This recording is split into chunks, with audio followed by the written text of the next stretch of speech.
여러분, 완벽한 교회를 보신 적이 있으십니까? 질문입니다, 여러분. 네. 혹시 그런 교회를 아신다면 저에게 소개시켜 주시기 바랍니다. 저도 한번 그런 교회 가보고 싶습니다. 방금 나눴던 이 대화는요, 유명한 설교자이자 신학자였던 찰스 스펄전 목사님이 실제로 나누었던 대화입니다. 하루는 한 성도가 스펄전 목사님을 찾아와 묻습니다. 목사님, 저는 완벽한 교회를 찾고 있습니다. 목사님, 그런 교회를 아신다면 저에게 소개시켜 주세요. 그러자 목사님이 이렇게 대답합니다. 저도 아직 그런 교회를 찾지 못했습니다. 만약 성도님도 알게 되신다면 저에게도 꼭 소개해 주시기 바랍니다. 하지만 한 가지 기억하십시오. 당신이 그 교회에 들어가는 순간 그 교회는 완벽하지 않을 것입니다. 네. 여러분, 이 세상에 수많은 교회가 있지만요, 완벽한 교회는 없습니다. 우리는 예수 그리스도를 구주로 믿고 하나님의 자녀가 되었지만 아직 저마다의 부족함과 연약함을 가지고 있어요. 그래서 그런 사람들이 모인 곳이 교회이기에 어느 교회든 크고 작은 문제도 보게 됩니다. 그래서 필립 얀시의 나의 교회, 나의 고민, 나의 사랑이라는 책에 보시면요, 교회는 완벽하지 않지만 하나님께서는 이 연약한 공동체를 통해 주님의 완전하신 사랑과 은혜를 나타내신다, 그는 말하고 있습니다. 그렇습니다, 여러분. 이 땅의 교회는 완벽하지 않습니다. 여전히 불완전합니다. 그래서 우리는 때로는 교회 안에서 아픔과 상처를 만나기도 하고요, 오늘 책의 제목처럼 교회는 우리의 사랑임과 동시에 우리의 고민이기도 합니다. 여러분, 그럼에도 불구하고 기억하시기 바랍니다. 하나님께서는 지금까지 교회를 통해 십자가 생명과 사랑을 흘려 보내셨습니다. 지금도 교회를 통해 우리에게 말씀하시고 복음을 이루고 계십니다. 오늘 본문에는요, 사복음서에서 교회라는 단어가 처음 등장합니다. 예수님께서 교회라는 단어를 처음 사용하시면서 교회의 본질은 무엇인지를 가르치고 계십니다. 오늘 말씀을 통해 예수님께서 말씀하시는 진정한 교회는 어떤 교회인지 말씀을 통해 깨닫는 은혜가 있기를 바랍니다. 따라 하시겠습니다. 교회는 바른 신앙 고백으로 시작되는 공동체입니다. 오늘 말씀은 13절부터 살펴보면 본문을 이해하기 쉬운데요, 13절 말씀에 보면 예수께서 빌립보 가이사랴 지방에 이르러 제자들에게 물어 이르시되 사람들이 인자를 누구라 하느냐 말씀합니다. 우리는 여기서 빌립보 가이사랴라는 곳에서 오늘의 이야기가 시작되는 점에 주목할 필요가 있습니다. 이곳은 바알 신뿐만이 아니라 다양한 우상들이 신봉되고 있었습니다. 특별히 화면에 보시는 것처럼 판이라고 하는 신을 섬기는 신당과 당시에 헤롯 왕을 신격화하는 여러 신전들도 있었습니다. 그래서 지금도 이곳에 가보시면요, 화려하고 웅장한 이방 신적들의 흔적들을 종종 볼 수 있습니다. 자, 이렇게 사방의 이방 신들과 우상들로 가득 찬 바로 이곳에서 주님은 제자들에게 질문하십니다. 사람들이 인자를 누구라 하느냐? 그러자 제자들이 이어 대답합니다. 더러는 세례 요한, 더러는 엘리야, 어떤 이는 예레미야와 같은 선지자라 합니다 라고 대답합니다. 여러분, 당시 세례 요한은요, 이미 목이 베어 죽임을 당했어요. 그런데 세례 요한이 다시 살아났다고 생각했던 것이죠. 이는 당시 유대인이 갖고 있었던 잘못된 부활 신앙관을 보여줍니다. 또한 엘리야는 수많은 이적을 경험하고 맞이한 대표적인 선지자잖아요. 예수님을 그저 우리 눈앞에 기적을 베푸시는 선지자 정도로만 생각했던 것입니다. 예레미야 또한 눈물의 선지자이지만 구원자는 될 수 없습니다. 이는 참 메시아 되시는 하나님의 아들 예수님을 알지 못하는 당시 세대의 잘못된 신앙을 모두 보여주고 있습니다. 그러자 예수님은 이제 제자들에게 묻습니다. 15절에 이르시되 너희는 나를 누구라 하느냐. 여러분, 어쩌면 오늘을 살아가는 이 시대가요, 영적인 빌립보 가이사랴와 같지 않습니까? 온갖 거짓된 문화가 진리인 양 소리를 냅니다. 하나님이 아닌 세속적인 가치관과 이념들이 오늘날의 바알이 되고 우상이 되어 우리의 마음을 빼앗고 우리의 신앙을 무너뜨리고자 합니다. 심지어는 교회는 다니지만 하나님을 나의 경제력과 내 자녀들의 앞날, 나의 만족만을 채우고자 하는 잘못된 하나님으로 오해하고 있는 시대가 오늘날의 모습이 아닙니까? 이러한 영적인 빌립보 가이사랴의 시대 속에서는 하나님께서는 오늘 저와 여러분에게도 동일하게 질문하고 있습니다. 너희는 나를 누구라 하느냐? 세상 사람들은 그리 말하는데 이 시대의 수많은 우상과 화려한 세상의 신전들 속에서 그렇다면 너희는 나를 누구라 하느냐? 믿음 좋은 배우자, 부모님의 고백이 아니라요, 세상의 목소리가 아니라요, 왕년의 과거의 고백이 아니라요, 오늘 내가 만나는 하나님을 향한 나의 고백이 있어야 합니다. 여러분은 오늘 예수님을 누구라 고백하고 있습니까? 이것이 중요합니다. 그래서 장로교회의 창시자 존 칼비는 그의 교회론에서 보이는 교회와 보이지 않는 교회가 있다 말합니다. 쉽게 말하면요, 보이는 교회는 말 그대로 눈에 보이는 조직교회, 더 쉽게 말하면 오늘 주일 출석한 교회 성도들을 말합니다. 하지만 눈에 보이지 않는, 하나님 눈에만 보이는 보이지 않는 성도들은 따로 있다는 겁니다. 눈에 보이는 성도들 중에서 진정 예수 그리스도의 십자가를 믿고 예수님을 나의 주, 나의 하나님으로 고백하며 거듭난 하나님의 진짜 자녀들을 말합니다.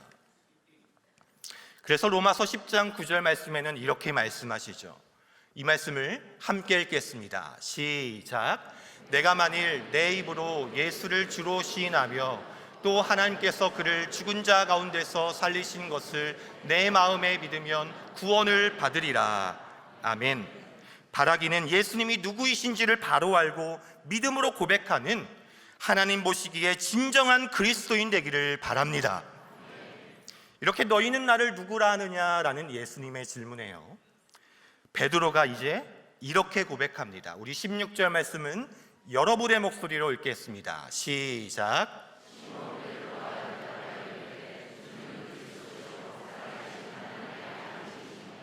아멘. 베드로의 이 고백은요, 성경에 나오는 예수님의 고백 중 가장 완벽한 것으로 오늘날 우리 기독교 신조의 핵심을 이룹니다. 여기서 그리스도는 기름 부은 자라는 뜻으로 하나님의 권능을 위임받은 참 구원자를 말합니다. 또한 살아계신이라는 표현은 당시 여러 이방의 죽은 신들과는 대조되는 생명의 근원 되시는 하나님께만 사용될 수 있는 고백입니다. 마지막으로 하나님의 아들은 하나님의 본체 되시는 예수님의 신성을 고백하고 있습니다. 여러분, 이 고백을 여러분의 고백으로 저를 따라 함께 고백해 보겠습니다. 주는 그리스도시요 살아계신 하나님의 아들입니다. 주는 그리스도시요 살아계신 하나님의 아들입니다. 할렐루야, 아멘. 이 고백을 들으시고 예수님은 기뻐하시며 베드로에게 이렇게 말씀하십니다. 바요나 시몬아, 내가 복이 있도다. 이를 내게 알게 한 이는 혈육이 아니요 하늘에 계신 내 아버지시니라. 여기서요, 예수님께서 베드로를 바요나 시모나라고 처음 이렇게 말씀하세요. 바요나라는 뜻은 요나의 아들이라는 뜻이고, 시몬은 베드로의 히브리식 이름입니다. 예수님께서 베드로를 바요나 시모나라고 부르신 것은 베드로의 유대인으로서의 혈통적 신분을 강조하고 있어요. 무슨 말이에요? 네가 지금 참 신앙을 고백할 수 있었던 것은 너의 혈통으로 인함도 아니요, 너의 지혜로 인함도 아니요, 바로 하나님께서 알게 하신 것이다. 주님 말씀하십니다. 그래서 에베소서 2장 8절에서는 이렇게 말씀하시죠. 함께 읽겠습니다. 너희는 그 은혜에 의하여 믿음으로 말미암아 구원을 받았으니 이것은 너희에게서 난 것이 아니요 하나님의 선물이라. 아멘. 우리가 예수님을 믿고 구원에 이르는 것은 하나님이 주신 선물이요 가장 큰 축복입니다. 그래서 주님은 이러한 신앙 고백을 한 베드로에게 17절 말씀을 다시 보시면 내가 복이 있도다 라고 말씀하세요. 실제로 내가 복이 있도다 라는 구절은요, 신약 성경에서 오늘 본문에 유일하게 베드로에게만 사용된 말입니다. 무슨 말이에요? 여러분, 우리에게 복은 하나님을 바로 아는 것입니다. 다시요, 우리에게 진짜 복은 하나님을 하나님으로 바로 알고 믿는 것입니다. 이것이 우리에게 가장 큰 축복인 줄 믿습니다. 결국 주님께서는 베드로의 이 참된 신앙 고백을 들으시고 이후에 18절 말씀에 교회를 세우시겠다 선포하십니다. 그래서 교회는요, 헬라어로 많이 들어보셨죠? 에클레시아, 하나님으로부터 부르심을 입은 자들이라는 뜻이죠. 하나님을 향한 온전한 신앙 고백을 하는 한 사람 한 사람들이 모인 곳에서 교회는 시작이 됩니다. 우리가 좀 전에 함께 고백했던 것처럼 살아계신 하나님의 아들 예수 그리스도만이 우리의 구원이심을 믿습니다. 이러한 확신한 고백을 늘 주님께 드리는 그런 복을 누리는 우리 모두가 되기를 바랍니다. 이어서 둘째 따라 하시겠습니다. 교회는 예수님 위에 세워진 공동체입니다. 베드로의 신앙 고백을 들으시고 그를 축복하신 예수님은 이제 교회를 향한 엄청난 약속을 하십니다. 본문 18절의 말씀 함께 읽겠습니다. 시작. 또 내가 내게 이르노니 너는 베드로라. 내가 이 반석 위에 내 교회를 세우리니 음부의 권세가 이기지 못하리라. 아멘. 여러분, 이 18절 말씀은요, 얼마나 중요한 말씀인지 바로 여기서 카톨릭과 개신교를 가르는 교회론이 나옵니다. 너는 베드로라. 내가 이 반석 위에 교회를 세우리니. 이 구절에서 카톨릭 천주교회는 반석을 베드로로 해석합니다. 교회가 베드로라는 반석 위에 세워졌다는 겁니다. 그래서 베드로가 사실상 제1대 교황이 되고 그 이후에 법적인 후계자인 교황들이 교회와 천국의 모든 전권을 가지고 있다고 오늘날까지 믿고 있는 것이죠. 그러나 이것은 잘못된 본문의 해석입니다. 베드로와 반석, 그 어원은요, 반석이라는 의미를 가진 단어가 맞아요. 하지만 헬라 원어로 보면 베드로는 일반적인 사람의 이름에 사용되는 남성형 명사 페트로스라는 단어이고, 반석은 사물이나 바위를 나타내는 여성형 명사 페트라입니다. 베드로, 페트로스는 작은 돌입니다. 그러나 예수님이 말씀하신 것은 큰 반석 페트라입니다. 이것은 크고 단단한 바위, 흔들리지 않는 견고한 바위, 반석을 말합니다. 여러분, 교회를 세우는 기초는 베드로라는 울퉁불퉁한 돌이 아닙니다.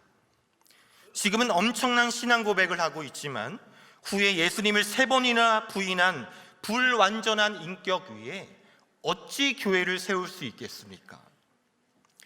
베드로 위에 교회를 세운 것이 아니라 베드로가 고백한 반석 대신 예수 그리스도 위에 주님께서는 교회를 세우심을 믿으시기 바랍니다. 실제로 이 반석 대신 예수 그리스도는 구약의 출애굽 시대 때부터 예표되었습니다. 출애굽기 17장 말씀에 그 반석이 거기서 내 앞에 서리니, 그리고 신약에 이르러 이 약속은 예수 그리스도의 오심으로 성취되었습니다. 고린도전서 말씀에 그 반석은 곧 그리스도시라. 베드로가 아닙니다. 교회에 오래 다니셨다고요?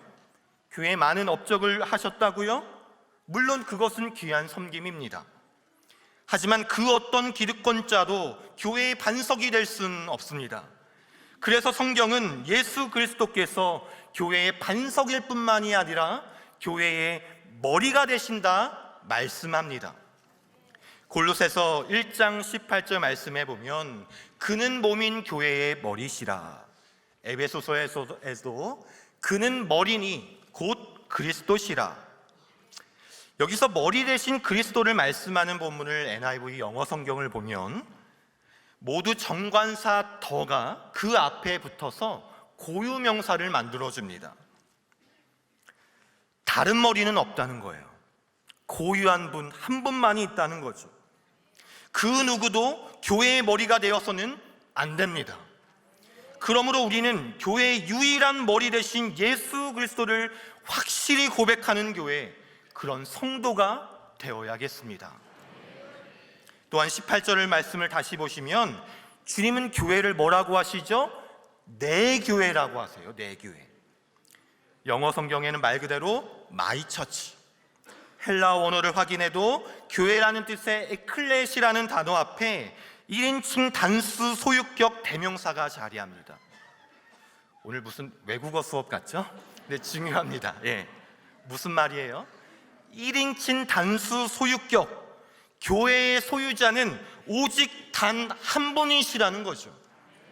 교회를 세우신 분은 오직 예수님의 소유시며 예수 그리스도만이 교회의 주인 되심을 믿으시기 바랍니다. 여러분, 세상은 점점 교회에는 소망이 없다 말합니다. 사회에서, 직장에서, 학교에서 교회 다닌다, 예수 믿는다 하면 눈치를 봐야 되는 조심스럽고 어려운 분위기까지 있어요. 모두를 교회의 미래는 어둡다 말하고 교회의 앞날은 캄캄하다 말합니다. 여러분, 그래서 정말 교회가 초라해 보이고 아무 힘이 없어 보이십니까? 그렇지 않습니다. 이 땅의 교회가 반석 대신 예수 그리스도, 머리 대신 예수 그리스도, 교회의 주인 대신 예수 그리스도를 다시 회복한다면 교회는 이 땅에 유일한 소망이 되며 구원이 될 줄 믿습니다. 왜 그렇습니까? 교회를 세우신 예수님께 구원이 있고 소망이 있기 때문입니다. 이는 교회를 이루는 우리 각자의 신앙도 마찬가지예요. 여러분의 믿음과 삶 속에 예수님은 어디에 계십니까? 우리의 삶 속에 예수님이 보여야죠.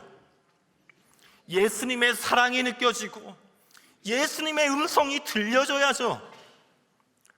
우리의 모든 생각과 선택의 기준이 빌립보, 가이사랴, 세상의 수많은 우상이 아니라 머리 대신 예수 그리스도, 예수님이 되어야죠. 또한 여러분의 삶의 진짜 주인은 누구십니까? 정말 우리 주님이 맞으십니까? 내 삶의 주인의 자리에, 교회의 주인의 자리에, 열방의 주인의 자리에 예수 그리스도를 다시 모실 때 그 자리에서 하나님의 은혜는 시작될 줄 믿습니다. 그래서 마태복음 7장에서는 이렇게 말씀하시죠. 여러분의 목소리를 읽겠습니다. 시작.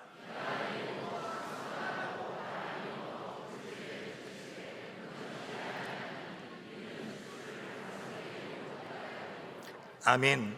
하나님, 내 인생에, 우리 가정에 왜 이런 비바람이 자꾸만 붑니까? 이 비바람 좀 그치게 해주세요, 하나님. 이런 기도를 또 좋지만요, 우리는 먼저 내 삶과 우리 가정은 어디에 기초를 두고 있는지 돌아봐야 합니다. 비바람이 불어도 반석 대신 예수 그리스도에 서 있으면 무너지지 않습니다. 흔들리지 않습니다. 우리 가정과 교회가, 우리의 삶이 늘 반석 대신 예수님 위에 서게 하여 주옵소서. 그런 은혜를 누리는 저와 여러분 되시기를 바랍니다. 마지막으로 함께 따라하겠습니다. 교회는 거룩한 능력을 가진 공동체입니다. 오늘 말씀을 준비하면서요, 이전에 알고 있던 짧은 시 한 편이 생각이 났습니다. 제목은 울꽃이라는 짧은 시예요. 울꽃. 할머님, 어디 가요? 예배당 간다. 근데 왜 울면서 가요? 울려고 간다. 왜 예배당 가서 울어요? 울 데가 없다. 짧은 시이지만 교회에 대해서 많은 생각을 하게 합니다. 이 시를 떠올려 보니 저희 교구의 한 가정이 생각이 났어요. 올해로 89살 되시는 남자 집사님과 91살 되시는 여자 집사님, 할머님이 홀로 사시는 가정이에요. 세 자녀들은 모두 해외에 거주해서 연로하신 두 분에게 늘 마음이 쓰이곤 합니다. 이제는 몸도 많이 연약해지시고 외출은 거의 하지 못하고 두 분이 거의 집에만 계세요. 벌써 3년째 한 달에 한 번 궁율 신방으로 제가 꼭 얼굴을 뵙고 신방하는데요, 제가 갈 때마다 저를 보면서 그렇게 매번 우세요. 아이고 목사님, 감사합니다. 감사합니다. 목사님이 오시니 그게 은혜입니다. 손잡벌대는 목사를 향하여 허리를 숙여 거듭거듭 인사를 하십니다. 그리고 매번 교회 안부를 물으시는 거예요. 목사님, 교회는 잘 있지요? 우리 광성교회 잘 있지요? 목사님, 저 교회 가고 싶어요. 저 교회 갈 수 있게 빨리 회복되게 기도해 주세요.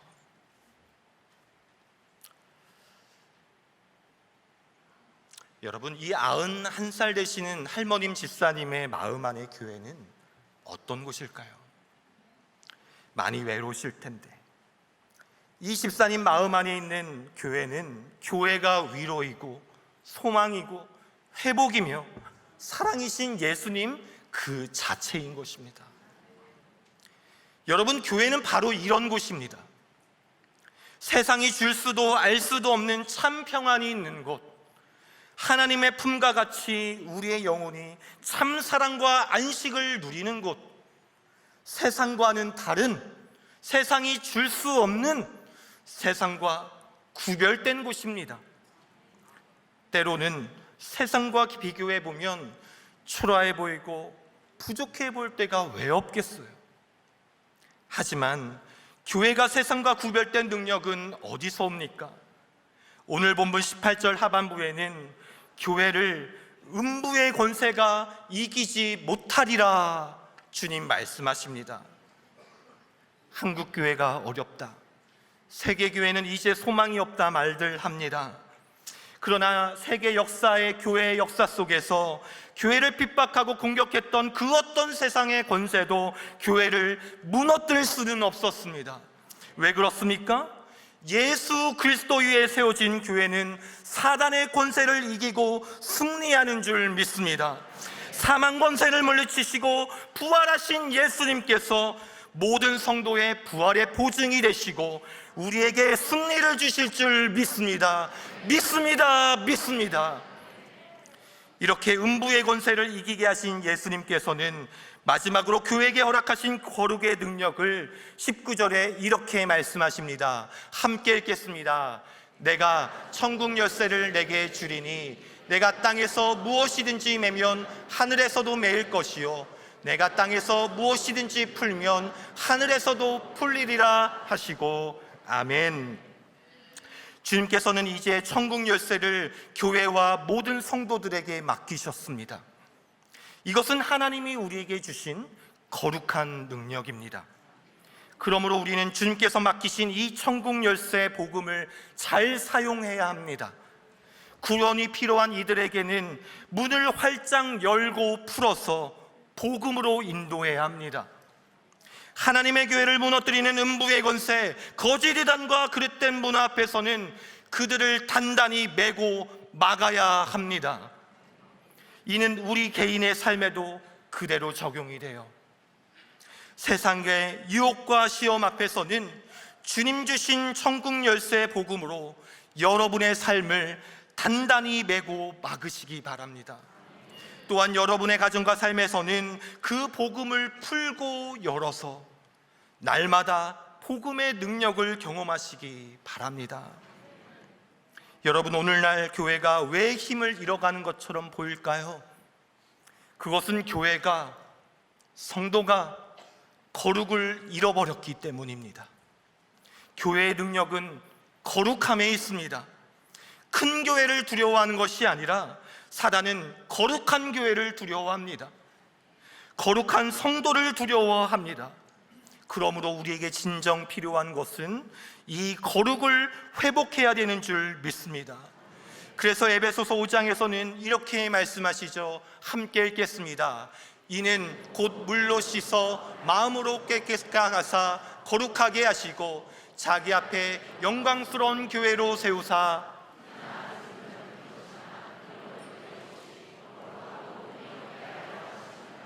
아멘. 우리에겐 거룩이 없습니다. 하나님이 거룩하신 분입니다. 우리 안에 하나님의 말씀이 들어올 때 우리는 거룩하게 됩니다.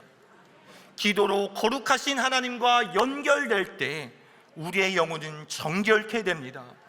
그러므로 말씀과 기도로 거룩의 능력을 소유하시고 복음의 전신갑주를 입으시기 바랍니다. 그리고 그 거룩을 가지고 이제 가정에서, 사회에서 거룩한 성도로 사시기 부탁드립니다.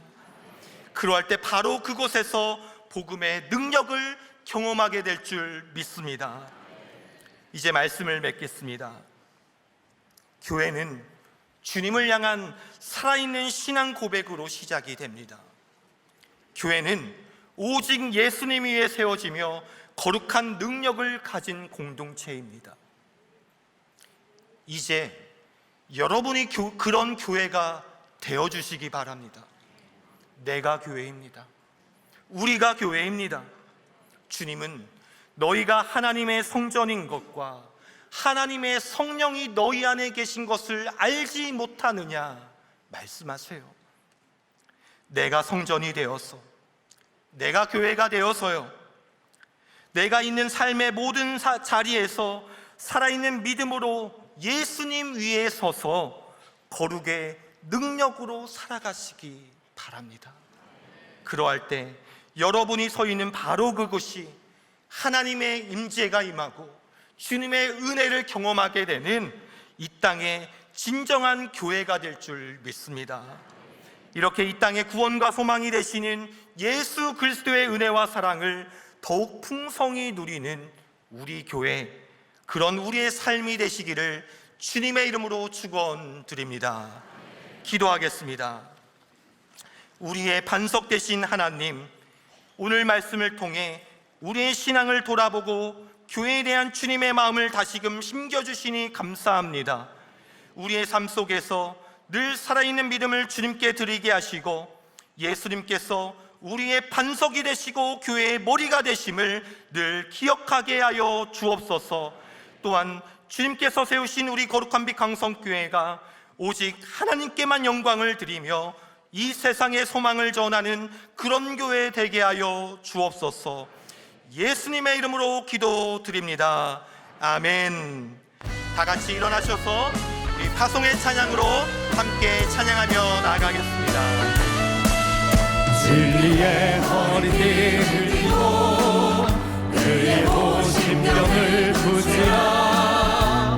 화평의 몸을 신고 믿음의 방패를 가지라. 구원의 수를 쓰고 하나님 말씀에 검을 들고 성령 안에서 기도와 간구로 세상에 나가자. 전신갑주를 입으라. 전신갑주를 입으라. 하나님께서 우리에게 말씀하시네. 전신갑주를 입으라. 전신갑주를 입으라. 주의 군사되어 승리에 나팔을 불어라. 전신갑주를 입으라. 전신갑주를 입으라. 하나님께서 우리에게 말씀하시네. 전신갑주를